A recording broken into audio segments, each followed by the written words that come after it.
Oyez, oyez, oyez. The Honorable Court of Appeals for the 3rd District of the State of Texas, sitting in Austin, is now in session. Good afternoon. Y'all may be seated.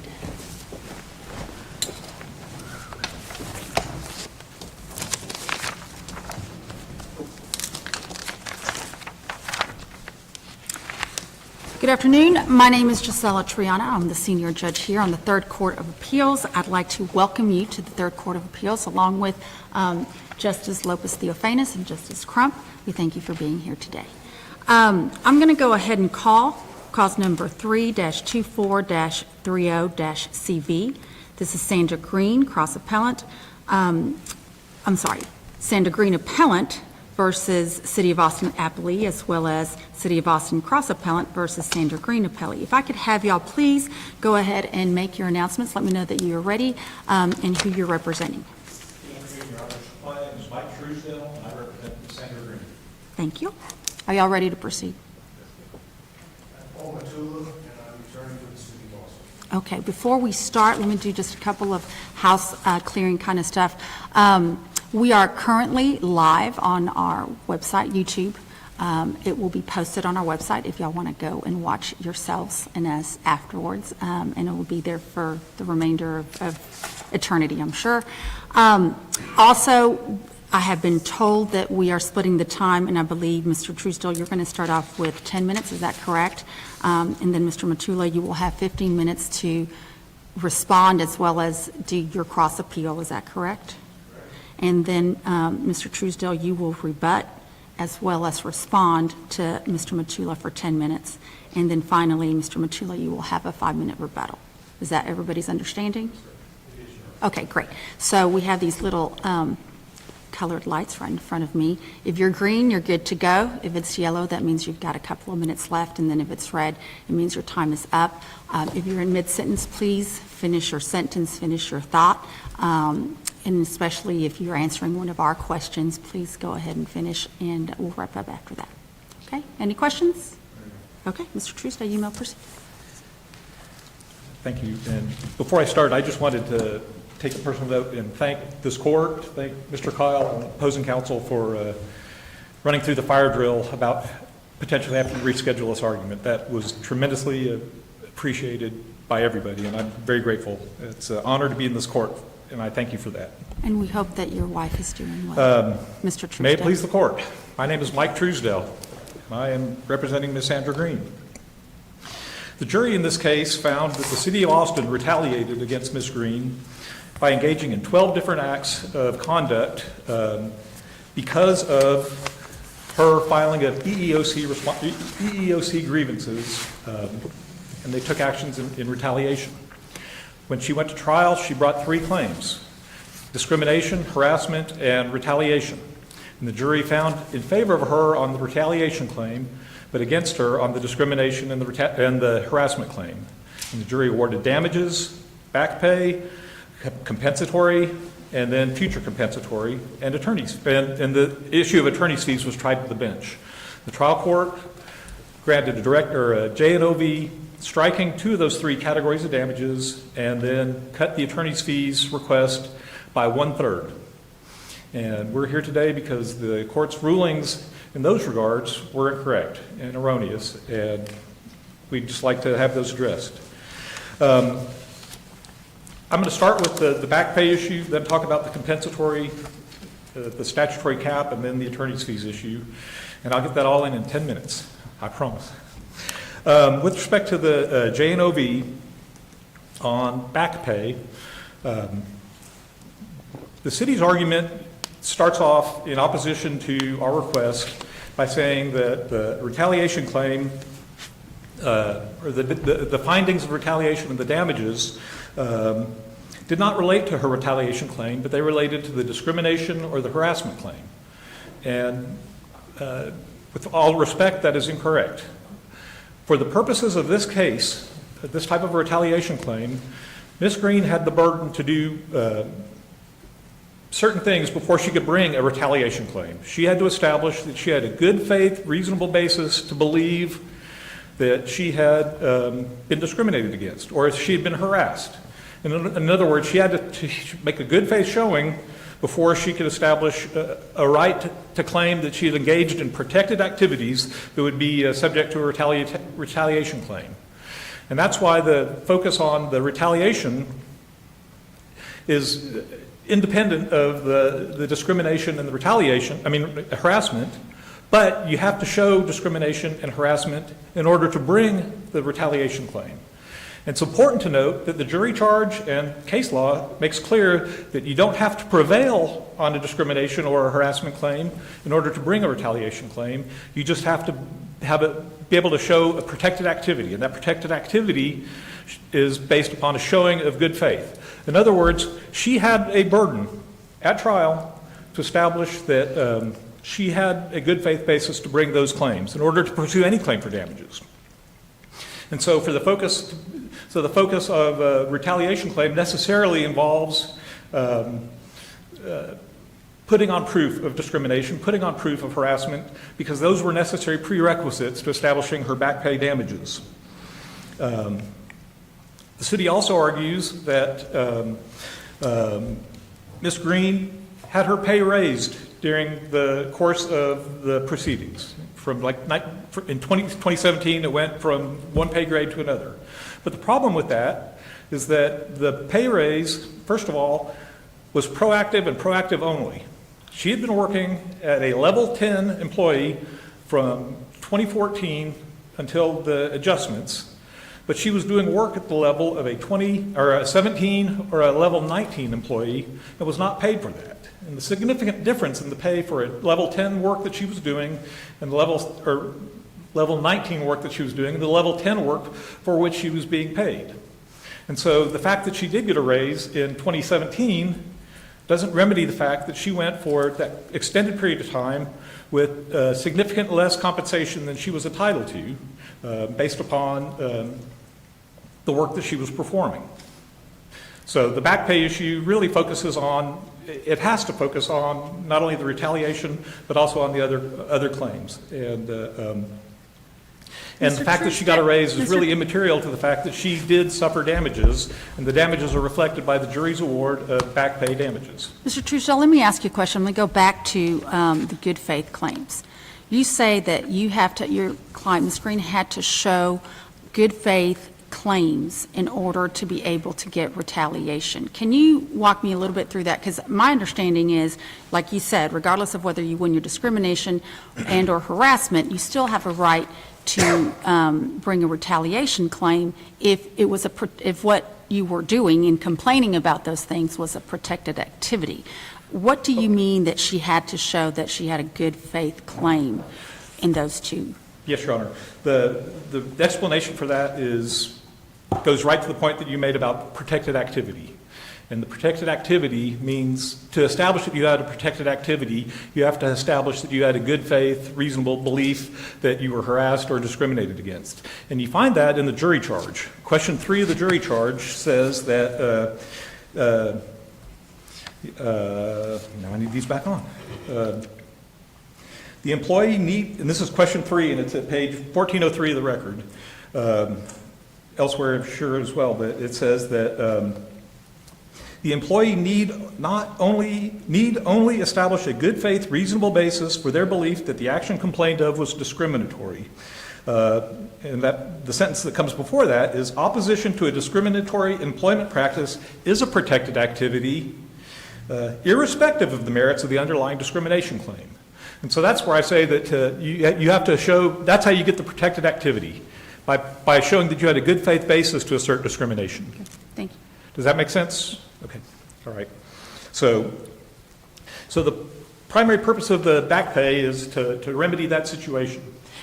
And May I ask a follow-up question of course. there, though? In terms of timing, the discriminatory action, are you suggesting that the back pay is to ameliorate the protected or the good faith belief, or the date after which there was just retaliatory actions? The retaliation obviously came after the discrimination. Right. And the point that I was making is that the retaliation came in how they tried to remedy the fact that she was underpaid. In terms of calculating damages, though, are you suggesting that we need to go back to the alleged discriminatory action or the date at which the retaliatory action took Okay, place? that's a good question, and I appreciate you asking that because you put that in a way better than I was when I was writing my notes. One of the arguments that was being made was that, and this was also in the trial court's findings of fact, which I'll get to in a minute because they're not appropriate, but one point that was made was that we're really just seeking to recoup fees for not getting a raise, or not getting a promotion back in 2015. And so they're saying that we're arguing that we should have got the fees for the promotion. And that's not necessarily correct. What we're saying is that when the city ultimately decided to reclassify her position in 2017, it made no accommodation for the fact that for 2016, part of 2017, 2015, she was getting paid at level 10 rather than at the higher level. And so the point I'm making is that the damages, if they are reflected by the delta between the salary received, the salary she should have earned, those go back.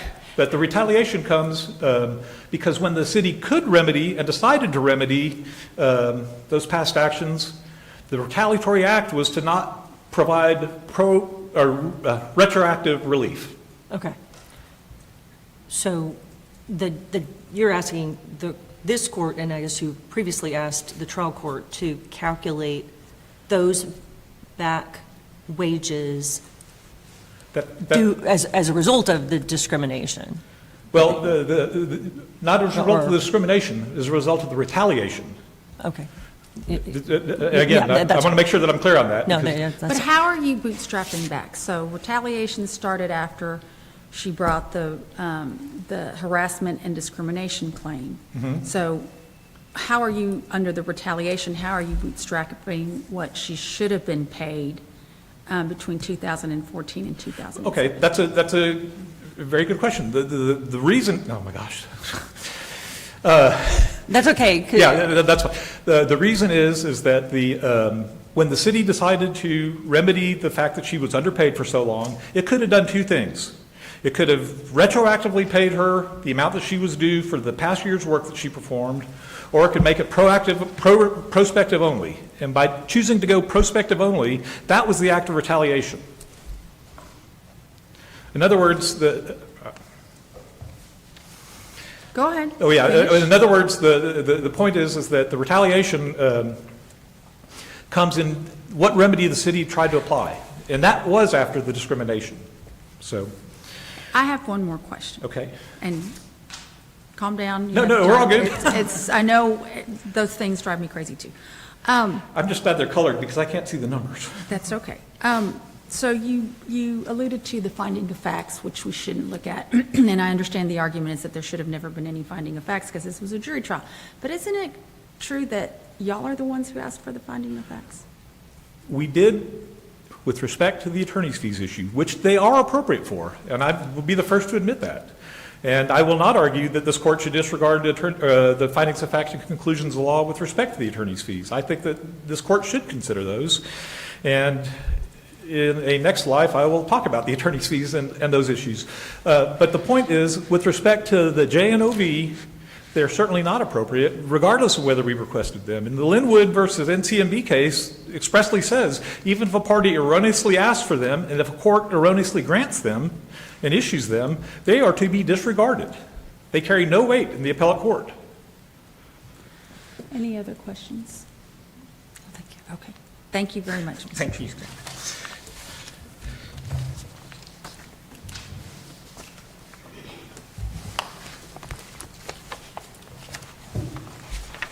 Mr. Matula.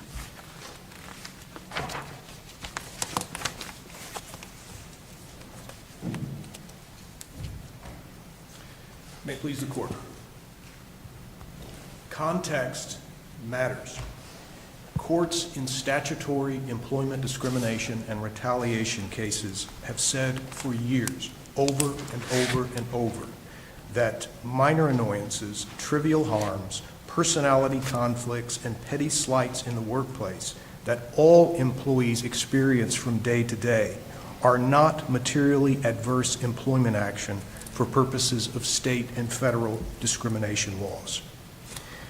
That is what happened in this case. Question 3 that was presented to the jury gave a laundry list of what amounted to minor annoyances in the workplace under the guise of unlawful retaliatory action. And as the court is well aware, employment discrimination statutes regarding retaliation don't protect against all perceived retaliation. They were designed to protect against retaliation that produces injury or harm. That's from Burlington Northern Santa Fe versus White, Supreme Court 2006. And there's a reason for that, because as the courts have expressed for more than 20 years now, this is a subjective or an objective standard in determining what would dissuade a reasonable employee from bringing a charge of discrimination. That is what the retaliation statute is aimed at. And that standard is not always a fact issue to let the jury decide, and it's never been treated that way. The courts hold frequently that alleged actions, whether they be pled or whether they actually be tried to a jury or to a fact finder, they have repeatedly held that certain actions do not meet that objective standard. If the cases that the city cited in its opening brief give examples of the types of opinions that the courts have issued where they found this is not rise to that level, and the brief explains why that conclusion by a court that there's no fact issue there, that's exactly what was being alleged with regard to question number 3. Chief Justice Blacklock issued an opinion just last year on New Year's Eve. The court may be familiar with it. It's Texas Tech Health Science Center versus Flores. And the court's, Justice Blacklock's concurrence reminded everyone that these discrimination and retaliation laws should not be applied in a way that installs judges and juries as minders of ordinary personnel decisions. And that's what question 3 did. The mental states can be difficult to prove, Chief Justice Blacklock wrote, but difficulty of proof is no excuse for lack of proof. So to give the court an example of what was happening here, we look at the first part of question 3A. The question was, did Sandra Green's manager, Cesar Benavidez, allegedly evaluate her work performance in her annual SSPR as a member of a work group rather than individually in September of 2016? That was the question that the jury had before it. That was the answer. That was one of the 12 things that they said yes to. I filed yesterday an important document that I would like the court to review before any decision is reached in this that might help the court in some of the questions that I think might be on your mind with regard to the timing of these matters and how the discrimination theory correlated with the retaliation theory. And what this exhibit is, and it's tied to all of the trial exhibits, is it demonstrates that there was a 6-month gap between the period of time that Ms. Green discovered that she didn't get that promotion she interviewed for in 2015 and the time that she filed her first EEOC charge. And let's make perfectly clear, question 3 specified the protected activity here was the filing of this series of EEOC charges. She didn't file the first one until May 5th of 2016. The undisputed evidence shows that Mr. Benavidez, who's the supervisor, who is the alleged person that did most of the things alleged in question 3, he testified on the last day of trial. He didn't even find out that she had filed that EEOC charge until 2 or 3 months after. And as we pointed out in our brief, you can't just unhear that, and you can't disregard that, and you can't say, well, the jury chose to believe he was lying. You can't do that because the Mato v. Baldoff case demonstrate it is part of the plaintiff's burden in establishing the third element of a retaliation claim, that is a causal connection. It's the plaintiff's burden to prove that the person who did the thing was aware of the protected activity. And if Mr. Benavidez didn't know about the protected activity before the summer of 2017, then nothing that happened prior to that can legitimately be called retaliation for engaging in protected activity. Okay, let me go back to numbers, because I wrote something wrong. I thought you said the 6 months gap was 5/5/2016. Let me clarify, Judge. The interviews were in August of 2015 for the promotion. The evidence was that Ms. Flores, the high scorer, was offered the job on November 13th, 2015. Ms. Green claims she first learned that Flores got the job instead of her on November 23rd, 2015. Okay, so after that, Ms. Green filed internal complaints with her department and an internal grievance and an MCS appeal. Correct, so May of 2016 was her first EEOC.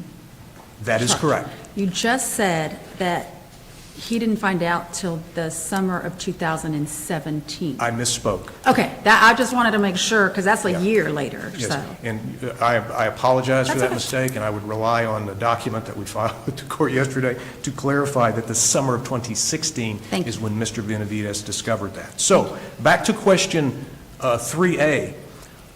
What the evidence showed on this is that this rating, it's like, did you do a group SSPR rating for the 3 members of the work group? The rating was fine. And Ms. Green testified she had no problem with the rating. It was commendable. And Mr. Benavidez told her that's a very good rating. Not only that, the group approach that Mr. Benavidez followed in giving this group of 3 employees and evaluating the work together, that's what he had done in the 2 previous performance review sessions. So what that shows is he was doing that before the protected activity ever happened. And no one ever complained about that. The complaint came by Ms. Green after the evaluation was done after she engaged in the protected activity. Well, the problem is you can't establish, number one, that that's a materially adverse action. There's case law that says getting a rating you don't like on a performance review is not a materially adverse action, especially when it's commendable. Secondarily, you can't establish causation because if the fact is Mr. Benavidez testified, and this is undisputed, that that's the same format he followed in the previous years. And no one rebutted that. And there's a great line in Chief Justice Blacklock's concurrence where he says, you know, that action may not have been square with Texas Tech's HR manual, but it wasn't illegal. And that's the real point of this. None of these actions amount to rise to the level that a reasonable person would have chosen not to make a discrimination complaint. It certainly didn't deter Ms. Green. She filed a series of EEOC charges, which was her right. But I don't think that that issue is something that can be overlooked in the case because it goes to the jurisdiction. The cases that we've cited in our brief demonstrate, chiefly the San Antonio Water Systems versus Nicholas. When you're suing a governmental entity, you have to establish that in order for that governmental entity, like the City of Austin, to waive its immunity, you have to plead and prove at trial all 3 elements of a retaliation claim. Element 1, protected activity. We're not disputing that. Filing an EEOC charge, as you did in May 2016, that's a protected activity. The problem comes on the second element, where you suffered a materially adverse employment decision. And none of these 12 amount to that. Finally, with regard to some of these, and this is detailed in the brief, there is no evidence of causation. That's important because as the courts keep emphasizing, the mental states can be difficult to prove, but the difficulty in proof is not an excuse for not proving it. This is important because this court is setting precedent. And interpreting these laws, it's important for employees and employers to understand, okay, if we do this, then that might be considered an materially adverse action for purposes of retaliation claim. We have to know going forward whether this is going to end up in a lawsuit in front of a jury. And so these are important questions, and that's why courts make these decisions. We moved for summary judgment and plea to the jurisdiction before trial on this exact same argument. We moved for directed verdict twice at trial on this exact same argument. We moved for JNOV after the verdict came back on this same argument. This cannot be waived. This is a jurisdictional matter. Secondarily, with regard to the jury charge, and there was a piece of the jury charge that's been briefed extensively. There was a question that was just wrong. It had an error in it. And I admit, I wasn't in the room at the time of the charge conference, and I think Mr. Spencer was, and my co-counsel who's here today, they were in the room, and I've read the transcript many times. But he's correct. We did not say, no, that question can't come in because that should say 2016, 2015. That wasn't said on the record. But what was said on the record repeatedly by Mr. Mickle was that Alamo Heights Independent School District versus Clark sets a standard, and this stuff doesn't rise to the level of materially adverse action. The point I'm trying to make is this. No, we did not object to the question as worded during the charge conference. But the distinction here is when the jury found, hey, there's something wrong with this question, and they sent the note out. Judge Mosey brought the lawyers in and said, what is this? And I think it's pretty clear from the record that Mr. Bledsoe said, well, it shouldn't say 2015, it should say 2016. They missed it, we missed it. That's not the point. The point is the court had the opportunity to fix what was clearly an error, because as this timeline demonstrates, Mr. Benavidez couldn't have retaliated against Ms. Green prior to learning about her protected activity in the summer of 2016. And this question said, oh, no, you can go back to 2015. That was the problem. That's why I suggested let's take that question out, because there's no way to fix the question. And the court said, no, I'm going to send instructions back and tell them to answer the flawed question. That is a question that everybody knew was flawed. That's what we had. And the jury answered yes to it, so there's the harm. Finally, with regard to the compensatory damages claim, the issue there is fairly straightforward. The evidence offered did not rise to the level to substantiate a maximum award of $300,000 for mental anguish. There wasn't any evidence of any other aspect of her past compensatory damages offered. They're trying to say now, oh no, there was other stuff. The brief goes through each element in the question and says there was no evidence regarding this. Briefly, if I have any time, I would like to address the arguments that were raised. The argument regarding the damages. Judge Mosey on the JNOV issued rulings striking the future compensatory and the back pay, and the judge explained the reasons. We had a lengthy hearing about that.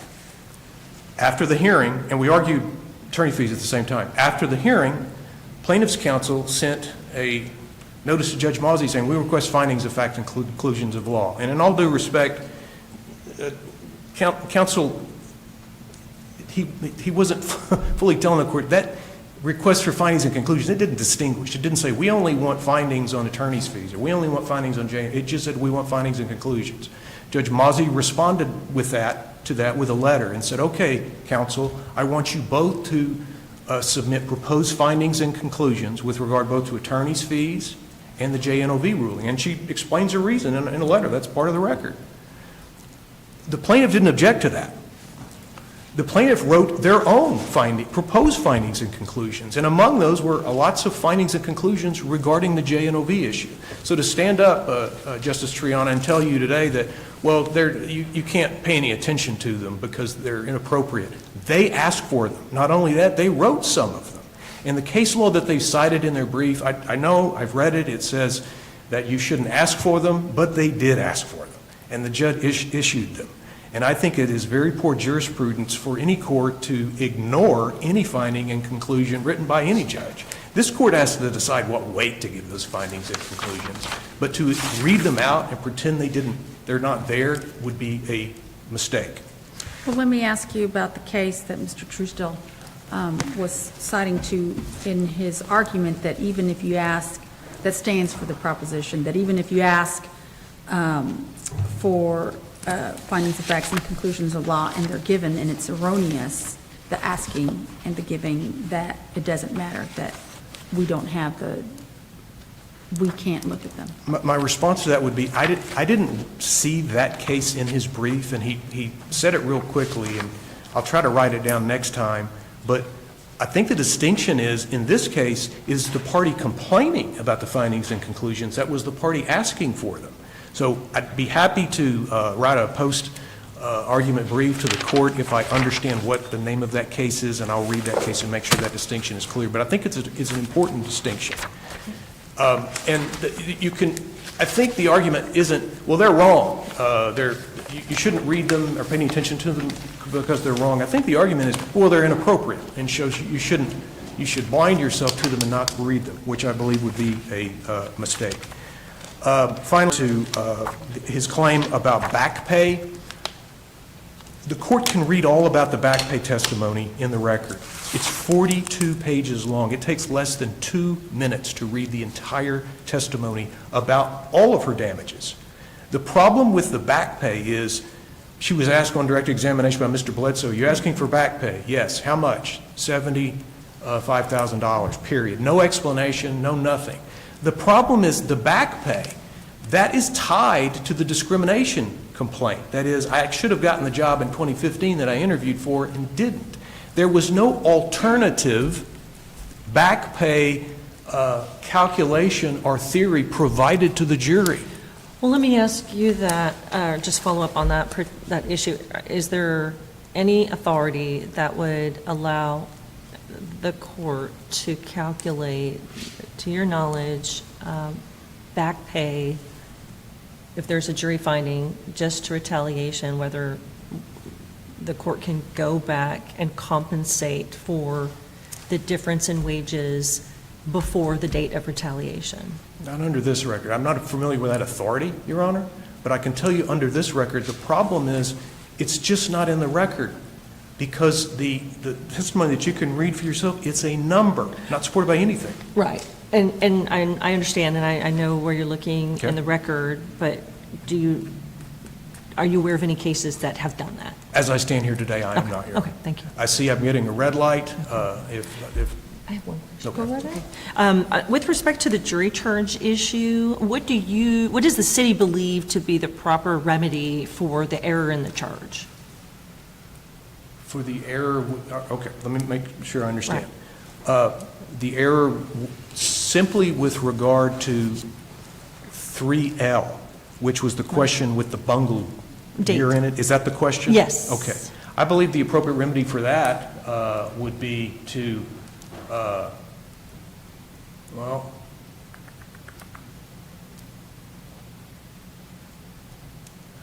let me make sure I'm clear on this. We do not believe that that matter, as expressed in 3L, amounts to a materially adverse action for purposes of the second element of retaliation claim. If the court disagrees with me and says, oh no, that's an adverse personnel action, then I think the appropriate remedy would be to remand the case back for a trial on that, because the jury just had the wrong number. And the question permitted the jury to say, let's think about all the stuff that happened prior to her EEOC charges and factor that in. So did that answer the question? I hope. You believe it's harmful error, and if the remand and retrial would be? If that is the only problem that the court had with any part of question 3, was just that one discrete section that had the wrong year in there, then I think the remand would be the appropriate remedy for that.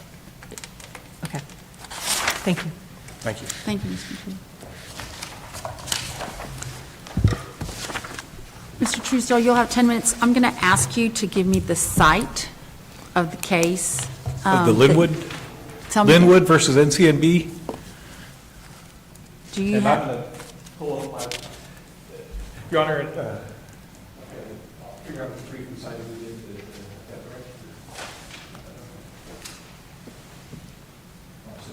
that's okay.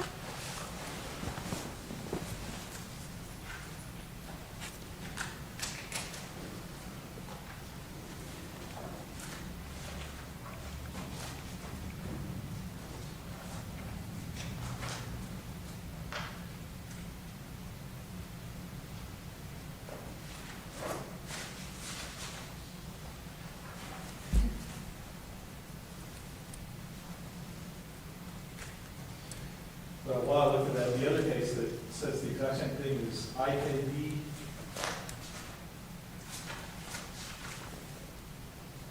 Industries versus Prolon Corp., and that is at 938-440. I think Lynn was just a more recent one, but it's the same proposition. But, 938 440, South, 440, correct, Southwest 3rd. Southwest Second, I'm sorry. Thank you. Second, you said? Yes. Yeah, that's the IKB. That's cited in our briefs at 13, 17, 19, and 27. Okay, thank you. If question 3L said, instead of saying, if question 3L said, did these acts occur from the beginning of time through 2017, it would make no difference to what happened here. Because what happened, because the jury simply could not find, there was no conduct that occurred before the EEOC filing that was dated, the date of, there was no conduct that occurred before the EEOC filing. So it doesn't really matter if it said 2015, 2016, or 2017. That is an absolute red herring with respect to the claim here. The charge could have said from the beginning of time, there's just no conduct that occurred after the because the charge itself, the second part of question 3L says, anything after, do you find anything after the filing of the EEOC complaint? So that's a benchmark that is included in the question itself. In other words, let me, I'm so sorry.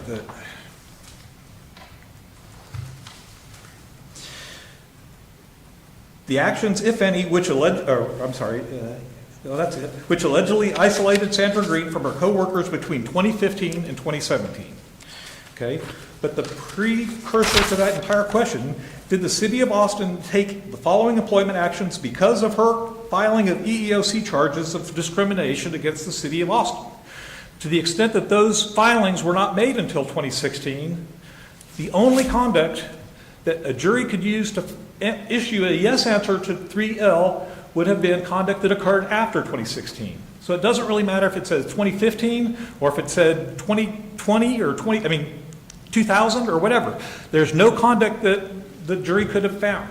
More importantly, the city has not pointed to any evidence in the record that they say, you know, because of that 2015 reference, they may have based this decision on this instead. Most importantly, though, is that for the 3L issue to make any difference to this court whatsoever, it would also have to find that the other 11 grounds to which the jury answered yes were incorrectly decided. Because if it doesn't, then the jury's answers to question number 4, which are the damage questions, could be independently sustained based upon the conduct that was found in the 11 other things that the jury answered yes to. This is just one of 12 that was answered yes to.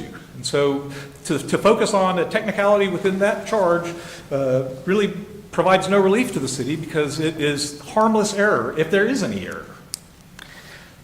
Well, can we focus a little bit on the materially adverse employment Of course. action? So will you direct us to where in the record that we would find evidentiary support for conduct that meets that threshold? Your Honor, what I would say in that regard, let me take one step back. What I would say with respect to that is that the city's reliance upon the City of San Antonio versus Nicholas case is a little bit misleading. And it's misleading because while Nicholas talks about the need for materially adverse, it sets it up in the manner that says that you determine that by using an objective and a subjective standard. And they're measured by the employee, not anybody else, the Okay. employee. And so my simple point is that with respect to determining materially adverse, it is up to the employee to determine that. And more importantly, question 3 doesn't say materially adverse. It says, did the city take a adverse employment action? But that's the standard by which we must evaluate the evidence, correct? You have to evaluate the evidence by the basis of the charge. The city of Fort Worth versus Imlich says you do what the charge says. Now, the city didn't, there's no objection in the record to the charge conference where it said, question 3 should say, there's no tender, there's no objection, there's no ruling on an objection that says, Your Honor, they put the trial judge in an awkward spot here because the trial judge issued the question that was asked of them. It went through the charge conference. It doesn't say, do you find a materially adverse thing? And then this is the definition of materially adverse. It says, do you find that the city took employment action, adverse employment action, because of Ms. Green's filing of the EEOC complaints? So my point is with respect to the materially adverse, for those purposes, materially adverse is not what the question asked the court, not what the jury was asked to find. Mr. Truesdale, may I ask, do you agree with your friend on the other side that the immunity issue is a jurisdictional one and therefore cannot be waived? Your Honor, I do, but here's the kicker. If we lose on the merits, we lose on jurisdiction. If we win on the merits, we win on jurisdiction. So it's like the old days. Should a petition or a writ of error be denied, or should it be dismissed for want of jurisdiction because the case isn't important to the jurisdiction of the state? I mean, it's one and the same. I don't see how you could satisfy a prima facie case and prevail in the jury without also satisfying the materiality issue. Does that make sense, the distinction there? Because the point is that it's 6 of one, half a dozen of the other. If you lose on the merits, you're not going to have materiality and the court would lose jurisdiction. If you win on the merits, the court has jurisdiction. So, Well, you agree, though, that jurisdiction is something this court has to look at on its own. yes, of course, without question. But if you're going to rule against me on jurisdiction, it's because I lost on the merits. Because the only way I would lose on jurisdiction is if I didn't prove the merits.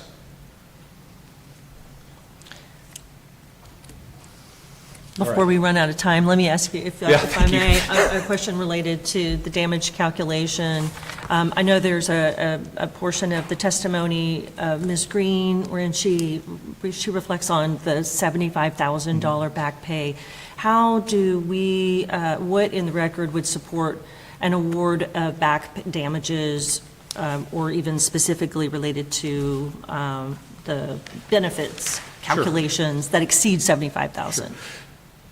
Yes, Your Honor. And the way we do that is we look at the definition of back pay, because the definition of back pay includes more than just wages, okay? The testimony, the 8 lines of testimony that they cite has to do with her request for wages. Now, there's other testimony in the record that addresses other types of benefits or elements of the back pay issue throughout, including lost other benefits. And if I can grab my note, I will tell you that it is...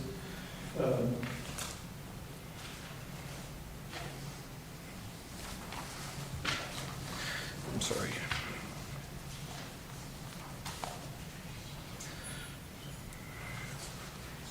Oh, yeah. She has testimony about the difference between back pay, between the time when she started work and then when she was retroactively, or not retroactively, only prospectively remedied for that. There's testimony regarding other missed benefits, and if you could turn to page 6, RR 36 of the record, there's testimony about $205,000 in other damages, including missed benefits. And those accumulate with the $75,000 and other ones to reach the $200,000 or the $300,000 that the jury actually found. So I would refer this court to page 36 of our Reporter Record Volume 6. Thank you. If I can have 2 seconds to switch gears and address one issue that I was going to talk about, and that is the attorney's fees issue that we had raised earlier. The court reduced the attorney's fees by 65%. There's no question. 1/3, 1/3, 1/3. The city says, well, we don't know that the court did that. They did it it might be a coincidence that they were 1/10 of 1 decimal point away from a 1/3 reduction, but it looks like that's what they did. The point is, the court did not engage in the lodestar analysis that a trial court is required to do. And we know that because if you look at the findings of fact, and I invite this court to look at those, the findings of fact that the court cites, they say 73, conclusional law. This describes the steps that a court must engage in to engage in the lodestar analysis. But what follows is not an analysis of that. What is missing from the findings of fact or conclusions of law is any analysis about what the steps are. What were the rates? What was the baseline rate? What was the appropriate number of hours? How do we multiply those together to get the base rate? Once we find that, then we can decide, should it go up or should it go down? The court simply did not do that.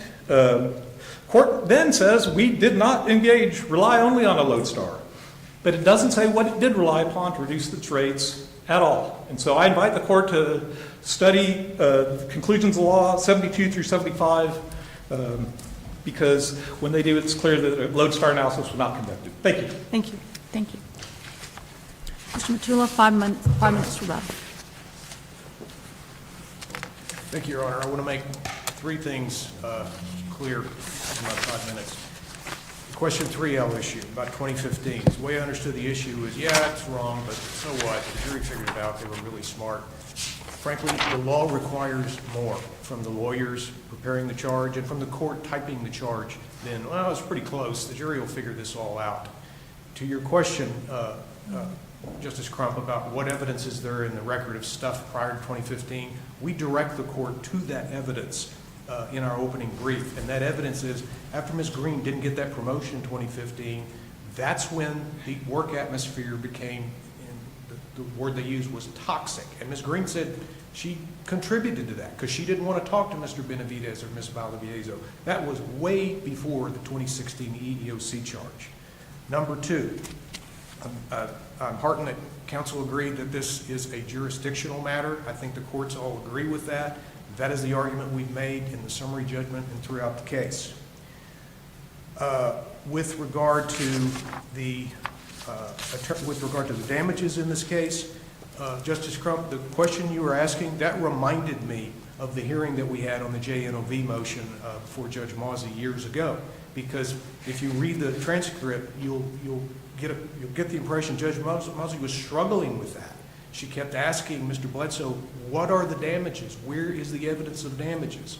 Mr. Bledsoe's answer to that was, well, that $646,000 that they called lost front retirement, his explanation in the record, volume 8, page 53, was, well, what the jury did was they took that big number and they split it arbitrarily between the back pay and future compensatory damages. And if you read the charge, the jury was told, don't do that. Don't include pay in compensatory damages. But that was the question that the judge asked, and that was the explanation that was given by counsel.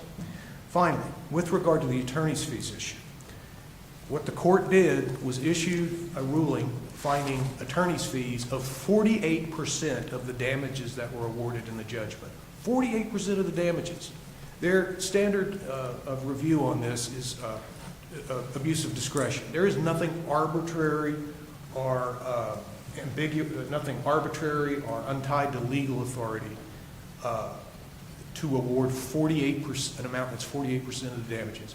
If Judge Mozzie had said, no, I'm going to give you exactly the amount you're asking for, that would have been 50% more in attorney's fees than were awarded in damages. And keep in mind, and this is in the findings and conclusions, the judge found most of the time during this trial was spent on the issue of the discrimination complaint, the witnesses, the score sheets, the interviewing. And the jury said, no, there was nothing unlawful there. There's nothing discriminatory. There's no unlawful harassment. They lost 2 out of their 3 claims.